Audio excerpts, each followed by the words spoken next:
Alors bonjour mes chers étudiants. Je reviens toujours pour vous livrer aujourd'hui la présentation PowerPoint de notre cours, toujours intitulé Environnement économique, juridique et mercatique des organisations. Nous avions déjà dit en donnant le plan qu'il y a 3 parties dans ce cours. La première partie, c'est l'étude de l'environnement économique. La deuxième partie, c'est l'étude de l'environnement juridique. Et la troisième partie, c'est l'étude de la mercatique des organisations.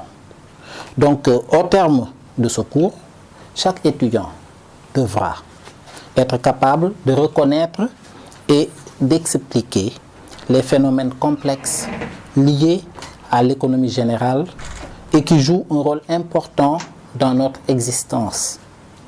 Chaque étudiant devra aussi pouvoir identifier les éclairages apportés par l'enseignement de la discipline. Il devra aussi comprendre l'environnement économique et juridique et dont la maîtrise est nécessaire à l'exercice des responsabilités professionnelles.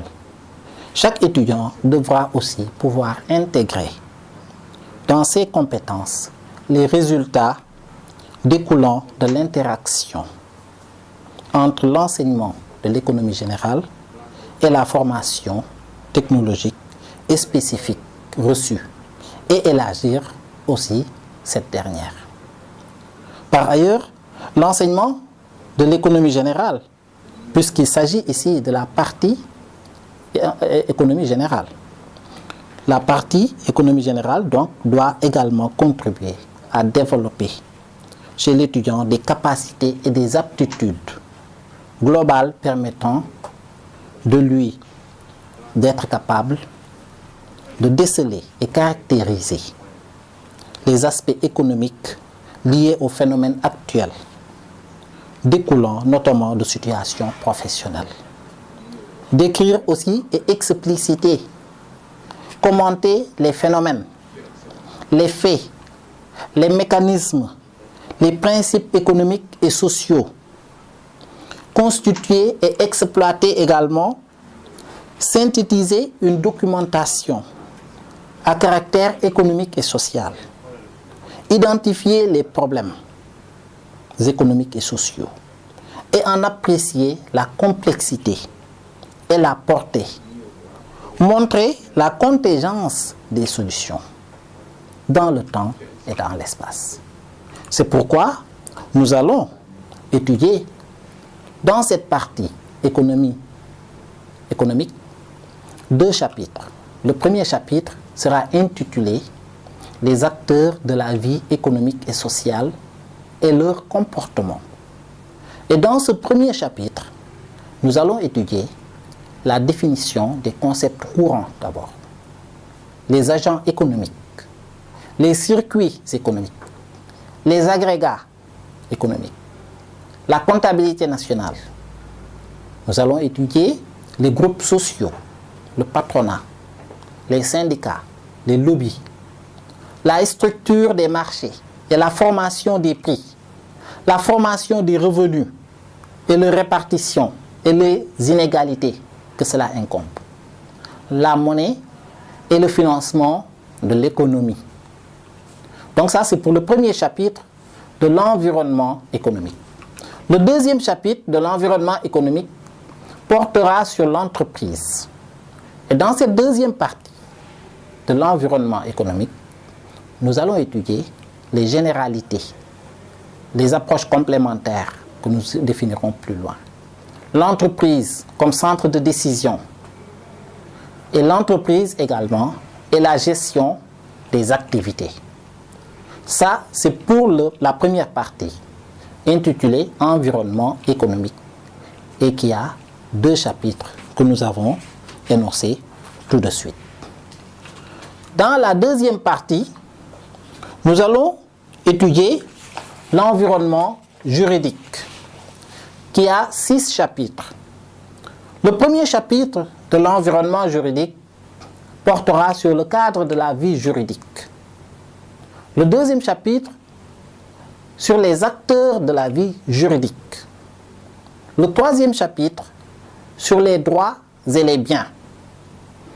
Le 4e chapitre, sur la source des obligations. Le 5e chapitre, sur le droit commercial général. Et le 6e chapitre portera bien entendu sur la création de l'entreprise.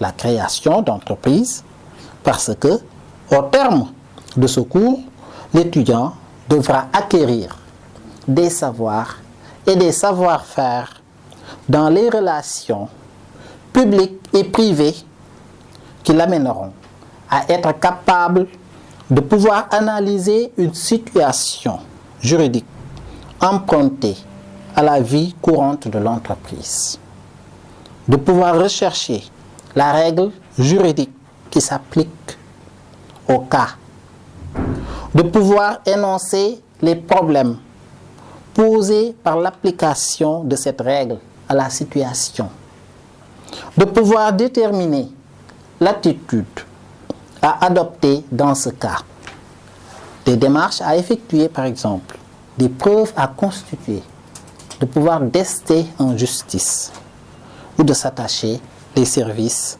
d'un spécialiste. Donc, ça c'est la deuxième partie, intitulée « L'environnement juridique ».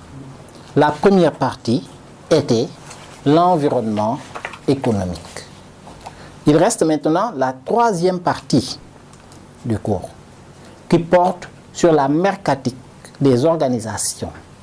Et cette troisième partie a 3 chapitres. Le premier chapitre porte sur les démarches et les stratégies commerciales. Le deuxième chapitre porte sur les stratégies marketing. Et le troisième chapitre porte sur le marketing mix.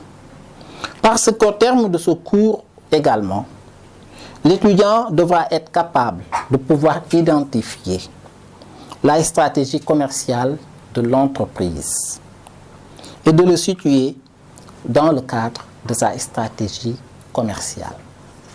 Il devra pouvoir dégager les forces et les faiblesses de l'entreprise, puis d'identifier les opportunités et les menaces sur son environnement. Chaque étudiant devra également pouvoir déterminer et élaborer un budget commercial et en assurer le suivi. Il devra pouvoir synthétiser dans un rapport les caractéristiques du marché, de l'entreprise et évaluer les marchés réels et potentiels de celle-ci. Chaque étudiant devra pouvoir identifier les insuffisances liées à la qualité des produits et proposer des modifications et des caractéristiques et de pouvoir gérer la gamme des produits. Il devra, après ce cours, pouvoir coordonner les actions des différents services de l'entreprise pour réussir le lancement d'un produit. Il devra pouvoir distinguer les contraintes externes et internes du prix et en apprécier la marge de manœuvre dans la négociation. Chaque étudiant devra pouvoir reconnaître les contraintes relatives aux produits et à leur marché respectif. Il devra pouvoir mettre en place une action de communication en direction du marché, des annonces, des affiches, des prospectus, des publipostages, etc. Il devra pouvoir intégrer la dimension internationale dans la démarche et adapter son action dans la participation à des foires ou à des interventions auprès des organismes de promotion collective. Il devra également pouvoir mettre en œuvre les actions, des dispositions et des dispositifs mercatiques qui requièrent chaque situation du marché et fixer un délai d'expérimentation et d'observation. Il devra enfin pouvoir évaluer à terme l'impact de ces actions, de ces dispositions mercatiques, les réorienter ou les recentrer ou les pérenniser. Donc, je vais revenir dans une autre capsule pour présenter également chaque partie maintenant en détail ce que nous allons faire dans le cours. Mais d'ores et déjà, nous avons défini les 3 esquisses, à savoir l'environnement économique, l'environnement juridique et la mercatique des organisations. Je vous remercie, mes chers étudiants, et à bientôt.